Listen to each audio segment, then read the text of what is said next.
Hey guys, Ulysses here. Today I wanted to talk to you about some of the settings that I use for my Leica Q. I wasn't intending to make this video, but just because I had a lot of good feedback from my previous video on the Leica Q, I decided I guess I'd do it. Now that we're inside too, right? There's nothing else to do, so why not?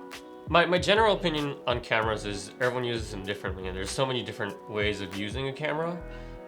It's hard to, I can't really call this the definitive way of using it, but I just wanted to give some tips on how I use the camera.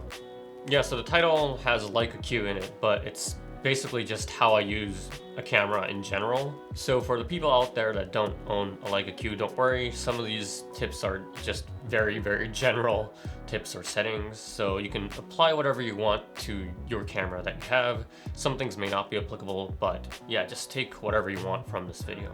Also, I think one more thing to note, I don't really geek out on how cameras are supposed to be used. I really keep it very simple. I'm not capable of thinking about too many things on the street. So yeah, these are just gonna be general tips. Wow, I love this setup already. I don't have to show my face. This is amazing. I'll probably put some timestamps on this video around here, or here, I don't know. So in this video, I'd like to go through 5 things. First is just the primary settings, as in like ISO, shutter speed, and aperture. Second one on focusing, third one on EVF or LCD, fourth one crop mode, and fifth other miscellaneous stuff. So first off, let's talk about ISO, shutter speed, and aperture. To generalize, I have 2 ways I set the camera, mainly. Let's just call this fast-paced shooting, and the other one slow-paced shooting. So, for fast-paced shooting, I would say I usually shoot this on the busy streets of Tokyo, maybe somewhere crowded with lots of people, lots of action happening. For fast-paced shooting, my settings are pretty much all manual. I would do manual focusing, which usually involves zone focusing, which I introduced in a previous video of mine. And I will set the ISO, shutter speed, aperture manually. So the settings for ISO, shutter speed, and aperture obviously depend on the lighting situations, but let's say on a sunny day, I might keep it at ISO 400, shutter speed at around 1/500th of a second, and f11 aperture. This way I get to take advantage of zone focusing with bigger depth of field, wider depth of field, and faster shutter speeds. And to understand settings, I think it's good to keep the ISO at 1 setting. So just because I've shot so much ISO 400 film, I keep my camera at ISO 400. I also think for the Leica Q, obviously you can shoot with higher ISOs, there's no problem. But in my eye, the images look much better when you keep the ISO at 400 or lower. Also, another reason why I like to keep the ISO at 1 speed for the Leica Q is because there's no dedicated dial for the ISO. So it's just good to set it there and then just forget about it. So next, for slow-paced shooting.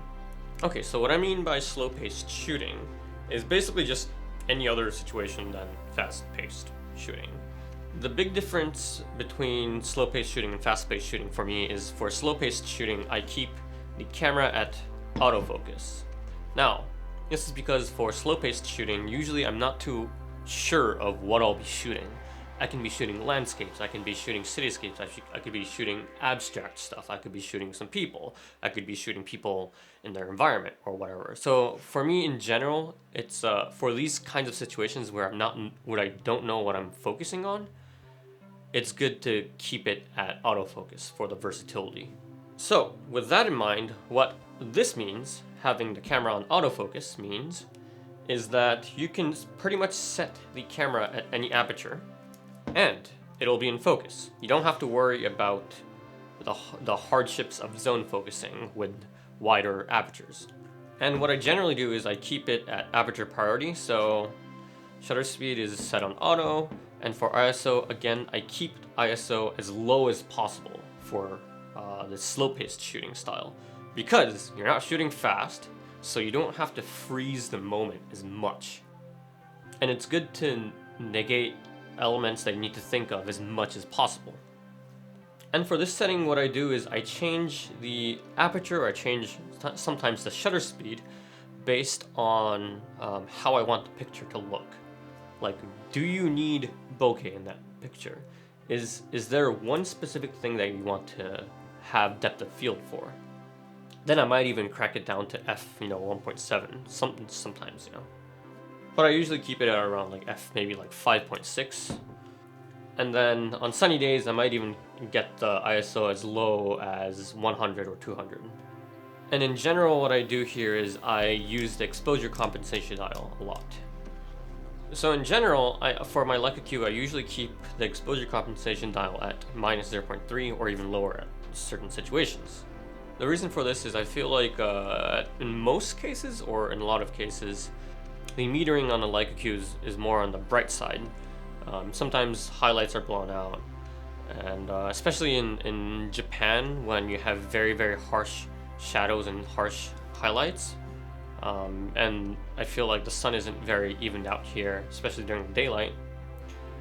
It's good to have it on minus exposure compensation and bring up those colors more. Okay, I think that explains it. So next up, focusing. Yep, so for focusing, I kind of explained some points in the previous point, but for fast-paced, I mainly use zone focusing. And again, you can look at the video that I introduced previously for zone focusing and how I do that.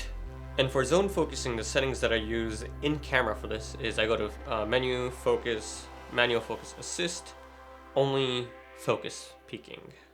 And I turn the magnifier off.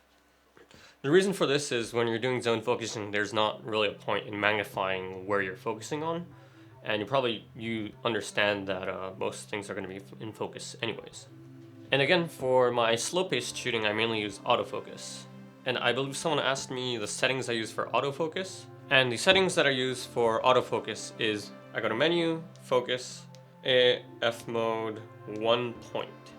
So with this 1 point autofocusing mode, what I do is, because the point is usually in the center, I would point my camera to what I want in focus, is again in the center, and then I recompose. So next point is EVF and LCD.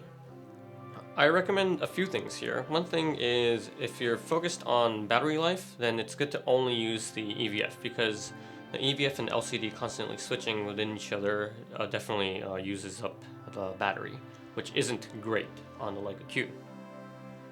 Another good reason to only keep the EVF on is, I think especially if you're shooting in a very fast-paced environment, when you have the LCD on and then you put your eye to the sensor, there's a lag between when the camera switches from LCD mode to the EVF. And sometimes that's what misses the shot, that split second. But yeah, in a lot of situations I might have both the EVF and the LCD on, especially if I know that I'm not going to be shooting something very, very quick at the moment. Okay, moving on. Next, one of my favorite features of the Leica Q, the crop modes. Generally, I keep my camera at the 35mm crop mode. Yeah, this is just because I'm very used to 35mm and I could very much pre-visualize what'll be in frame for 35. The great thing about this crop mode is that you get to see things swing in and out of focus. It's the same as like a rangefinder. You get to see the person out and then walking in, and then you know exactly when to press the shutter. In tight situations like, let's say, subways, maybe like street corners with your back against the wall, and maybe some landscapes, I switch to the 28mm, the normal mode.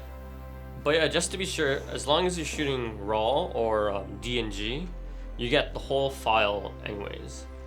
What happens with the crop modes is when you import a DNG file that you shot with a crop mode to, let's say, Lightroom, you get the file cropped in whatever crop mode you were shooting in.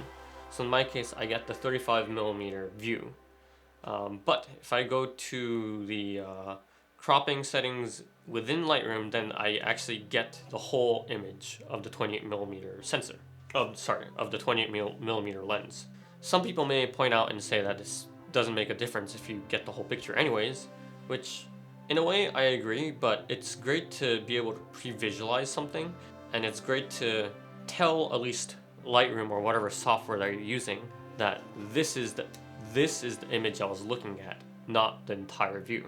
So I'm moving on to my last point is other, so everything else. One thing I like to do with my Leica Q is I get the gunk out of the screen. So what you see with my LCD is that there's nothing here. However though, you can enable the settings here,